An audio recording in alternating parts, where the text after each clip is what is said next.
కొమరంభీం గర్జనగా మేల్కొన్న అడవి జల్ జంగల్ జమీన్ అంటూ గాలిలో ఉరకలేసింది.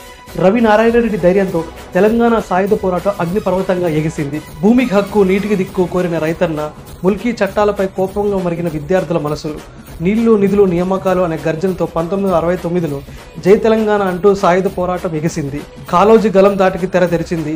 మర్రి చెన్నారెడ్డి ఆశల గూటికి రాజకీయం చేరింది. పల్లకి కాదు పోరాటమే మా దారి అంటూ ప్రతి గ్రామం, ప్రతి గోడపైన గీతలే రక్తపు సాక్ష్యాలు. రెండో దశ జనగలానికి జన్మనిచ్చిన గొంతుకలు. కె చంద్రశేఖరరావు గలంతో ఆవేశం, ఆశయాలు టీఆర్ఎస్ రూపంలో కళల పునాదిగా నిలిచాయి. జయశంకర్ సార్ కళల్ని ప్రజల గుండెల్లో నాటాయి. గద్దర్ గలం జ్వాలపై కోదండరాం దిక్సూచిలా నిలిచారు.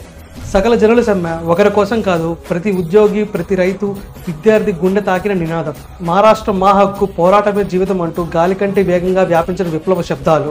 బతుకమ్మలో పూల పరిమళం కాదు పోరాట పరిమళము, బోనాలలో అమ్మ గంభీర గర్జన, తంగేడుపు మట్టి వాసన, కుడుములో మా వంటబట్టిన ఆత్మ, హైదరాబాద్ వీధుల్లో బిర్యానీ వాసన వెనుక ఇరానీ ఛాయ్తో చర్చించే మా కాక, ఉదయం నుంచి రాత్రి దాకా పోరాట ప్రణాళికే, చార్మినార్ మా గర్వపు దర్పణ, గోల్కొండ మా వీర చరిత్రపు కంచ, తెలంగాణ భాష మా గుండె మా చప్పుడు, దుమ్దం పాటలు మా ఊపిరి మా ఊగింపు.